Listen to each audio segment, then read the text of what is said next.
یہ تو آپ خود اس بات کی تائید کر رہی ہیں اور آپ کہہ رہی ہیں کہ ہمیں پتا ہے آپ کس سے ملاقات کی اجازت لے کے آئے، پورے پاکستان کو پتا ہے۔ آپ نے کیا سمجھا وہ پاکستان کی اب آپ کو؟ اچھا، علی امین گنڈا پور صاحب کو انہوں نے دھمکی دی کہ جی اس بار آپ علی امین گنڈا پور اگر اسلام آباد پہنچے تو پھر 34 اضلاع کراس کر کے واپس آئیں گے اور پھر کے پی کے پہنچیں گے، یہ کہہ رہی تھی۔ حالات خراب نہیں ہوں گے، آپ لوگ چل کریں۔ بھائی اگر ہم لوگوں نے چل ہی کرنا ہے تو پھر آپ پریس کانفرنس نہ کریں، اس کا مطلب ہے آپ خود چل نہیں کر پا رہی، تو تبھی تو آپ کو آج ایک عدد بڑی گرما گرم پریس کانفرنس کرنی پڑی۔ اور بشرا بی بی صاحبہ کے والے سے وہ جو آپ کو پتا وہ غصہ جو نکالتی ہے، لگے کیا کمزوری ہے یار ان لوگوں کی کہ وہ بندی ان کے خلاف ایک لفظ منہ سے نہیں نکالتے، ان کی کسی بات کا جواب نہیں دیتے، لیکن اللہ نے ان کی بھی ڈیوٹی ایک لگائی دی کہ نہیں بھائی بولنا ہے، کچھ نہ کچھ بولنا ہے۔ وہ گھریلو عورت نہیں ہے تو اس طرح کی بات کریں گے، یہ ہے وہ پتا نہیں بے پر۔ انہوں نے پہلے بھی ڈی جی اپنی مرضی سے لگایا۔ بھائی آپ کو کس طرح پتا یہ سب کچھ ہوا ہے؟ کیا ایویڈنس ہے آپ کے پاس؟ کیا ثبوت ہے آپ کے پاس؟ کیونکہ وہ آپ کو جواب نہیں دیتی، اس لیے آپ جو مرضی کہہ لیں۔ میں اتنا بڑا بڑا الزام آپ لوگوں پہ لگا سکتا ہوں، کوئی بھی بندہ لگا سکتا ہے، مگر بارے ثبوت بھی میرے ذمہ ہے نا جب میں اتنا بڑا الزام لگا رہا ہوں۔ بہرحال پتہ چل رہا تھا کہ پریشانی والا بہت زیادہ اضطرابیت ہے۔ فیصل واڈا صاحب نے بھی زبردست پریس کانفرنس کی، پہلے کچھ دنوں سے غائب تھے نا، کیونکہ وہ ملاقات ہی نہیں ہوتی تھی جس ملاقات سے ان کو خبر آتی تھی۔ وہ خبر زور کی آ گئی تو انہوں نے رات کو حامد میر صاحب کے پروگرام سے شروع ہوئے تو آج ایک پریس کانفرنس بھی کی، اس میں دھمکیاں بھی دی، اس پہ انہوں نے دعوے بھی کیے اور بڑے زبردست قسم کی دھمکی اور دعوے دی کہ انہیں کہ عمران خان صاحب کا چارج شیٹ 25 نومبر کو لگنے والی ہے، یعنی بتایا انہوں نے کہ عمران خان صاحب کا 25 نومبر کو ایک عدد فرد جرم عائد ہونے والی ہے، اور کیونکہ عمران خان صاحب کے جو ہمدرد اور دوست ہیں فیض حمید صاحب، ان کا بھی فیصلہ آنے والا۔ سر کیا انفارمیشن ملتی ہے، ہم مزے کی بات آگے اور ان کی ٹون سنیں۔ وہ یہ بات کہہ کے نا سر بہت سی چیزوں کو مشکوک کر رہے ہیں، کہتے ہیں لئی بات 24 نومبر کی، یہ تو ایک پکنک ہوگی، اس سے زیادہ کچھ بھی نہیں۔ آج علی امین گنڈا پور کس کا پیغام لے کر عمران خان کے پاس اندر گئے؟ بھائی کس کا پیغام لے کے؟ آپ فیصل واڈا صاحب ہمیشہ سے گردانے جاتے ہیں کہ وہ اسٹیبلشمنٹ کے نمائندے ہیں، ان کی طرف سے ہیں، گردانے جاتے کیا ہیں، سب کو پتہ ہے اس بات کا۔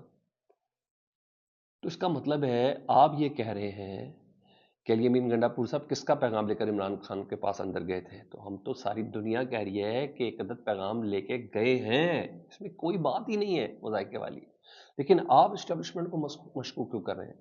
جس کے نمائندہ ہونے کا آپ دعویٰ کرتے ہیں ہم اس کو ہی مشکوک کر رہے ہیں، اور اس سے زیادہ کچھ بھی نہیں۔ اور بھی سنیں، وہ کہتے ہیں علی امین گنڈا پور صاحب کو جو پیغام لے کے گئے ہیں، احتجاج یہ فلاپ ہوگا، کسی قسم کی کوئی رہائی نہیں ہونے جا رہی۔ بھائی اگر جب احتجاج بھی فلاپ ہوگا، رہائی بھی نہیں ہونے جا رہی، تو پھر آپ پریس کانفرنس کیوں کر رہے ہیں؟ آپ کو کیا پرابلم ہے؟ آپ کو کس نے کہا ہے پریس کانفرنس کریں؟ کس نے کہا ہے آپ کو کہ جا کے پہنچا دو، یہ باتیں کر دو؟ کس نے کہا ہے آپ کو؟ اور ٹون سنیں آپ کی، یہ صرف کنفیوز کرنے کی کوشش ہے اور کچھ بھی نہیں ہے۔ وہ کہتے ہیں کے پی کے بھی پاکستان کا حصہ ہے، بھارت کا نہیں ہے۔ ہمیں لگا، لفظ سنیں، وہ کہتے ہیں ہمیں لگا کہ ملک کے خلاف سازش ہو رہی ہے تو وہاں بھی ریڈ ہو جائے گی۔ بھائی آپ کہتے ہیں ہم حکومت کے اتحادی نہیں ہوں، پھر ہمیں لگا آپ کون ہے جسے یہ لگے گا کہ کے پی کے میں ریڈ کرنی ہے؟ آپ کون ہیں؟ کچھ تو بتائیں، آپ کچھ تو بتائیں۔ کل آپ نے یہ کہہ کے بتایا کہ بیسیکلی ضمانت میں 9 مئی کے کیس میں عمران خان صاحب کی اس لیے ضمانت ہوئی کیونکہ مجھے ضمانت ہونی تھی، میری رہائی اگلوں نے کروانی تھی، اس لیے عمران خان صاحب اس میں مقدمے وار تھے، ان کی ہو ہی جانی تھی، اسی میں ضمانت ہونی تھی۔ تو بہرحال آپ الزام لگائیں جو مرضی لگائیں، اور وہ کہتے ہیں آپ الزام بے شک جو مرضی لگائیں کہ ماسک والے آ گئے، ڈالے والے آ گئے، جاؤ جو الزام لگانا لگاؤ، مطلب دھمکیاں بھی ساتھ دے رہے ہیں اور یہ بھی بتا رہے ہیں کہ کے پی کے میں ہم کوئی کارروائی کریں گے۔ لب و لہجہ بتا رہا ہے جی فیصل واڈا صاحب کا کہ ان کے اندر سے کون بول رہا ہے اور کتنا بول رہا ہے۔ یہ لب و لہجہ بتا رہا ہے کہ اس ملک میں حکومت نام کی کوئی چیز نہیں ہے جو اس طرح کی دھمکیوں کو یا اس طرح کے ایکٹ کو اون کر سکے، کوئی حکومت نام کی چیز نہیں ہے۔ فضل فیصل واڈا صاحب کس کے نمائندے؟ خود بتاتے بھی نہیں ہیں، پتہ سب کو ہے۔ بہرحال یہ سب چیزیں ہیں، میں آپ کو سادہ الفاظ میں بتاتا ہوں کہ یہ باقاعدہ طور پر یہ آج messaging army chief general Asim Munir صاحب کے اس سے ہو سکتی ہے کہ بھائی ملک میں کیسے لے کے چلنا ہے۔ مذاکرات کرنے ہیں، ٹیبل ٹاک کرنی ہے، کیا کرنا ہے، یہ ہو سکتی ہے. اس کے لیے عمران خان صاحب کے بیسٹ لوگ ہی تو جائیں گے نا اس پیغام کو لے کے. اس میں علی مین گنڈا پور صاحب جو ریاست کے بھی ہیں نمائندے،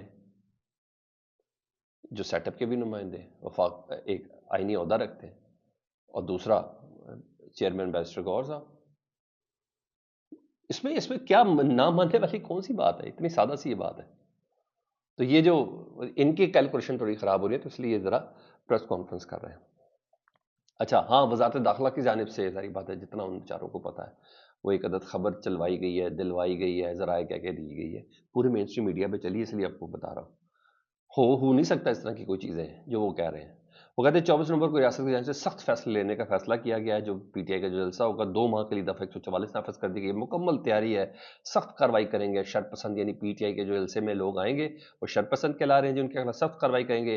اہم عمارتوں کی سیکیورٹی کے حفاظتی اقدامات سخت کر دی گئے. بھائی کس نے عمارتوں پہ قبضہ کرنا ہے؟ اچھا بھاری نفری وہاں طلب کر لی گئی ہے. جو افغان مہاجرین کے کیمپ ہیں ان کی جیو فینسنگ سخت کر دی گئی ہے. احتجاج میں شامل جو طلبہ ہوں گے ان کی تعلیمی اسناد کینسل کر دی جائیں گی، اور داخلے منسوخ کرنے پر غور ہو رہا ہے. یہ ساری باتیں خبر کے ذریعے چلائی گئی ہیں. وہ یہ ممکن نہیں ہے پھسڈی سے پھسڈی پاکستان کی عدلیہ بھی ہونا، وہ اڑا کے پھینکیں ساری بات. اور شناختی کارڈ، پاسپورٹ منسوخ، کیا ہو گیا یار، کیا ہو گیا بھائی، یہ کیا ہو گیا؟ یہ تو بدترین مارشل لاء میں بھی نہیں ہوا، مگر سمجھ نہیں ہے نا. تو مطلب ڈرے ڈرے ہوئے ہیں، اور ڈرے ڈرے سے لہجے میں ڈرانے کی کوشش کر رہے ہیں. مجھے تو اس کے علاوہ کچھ بھی سمجھ نہیں آ رہی، کچھ بھی سمجھ نہیں آ رہی. ہاں ایک خبر جو ترجمان ہے کے پی کے حکومت کے بیرسٹر صاحب وہ دے رہے ہیں انہیں کہ اگر عمران خان صاحب رہا ہوں گے نا تو پاکستان سے باہر نہیں جائیں گے. اچھا بھائی انہوں نے وہ جو سعودی عرب جانے والی اور دوسری وجہ خبروں کی تردید کر دی. مطلب یقین ہے کہ عمران خان صاحب رہا ہونے جا رہے ہیں، بس یہی خبر ہے کہ وہ باہر آئیں گے تو نا دوسرے ملک نہیں جائیں گے. یہ بڑی بات ہے، یہی خبر ہے. فیڈ بیک سے متعلق ضرور آگاہ کریں. اپنا بہت خیال رکھیں. اللہم صلی علی محمد و آل محمد.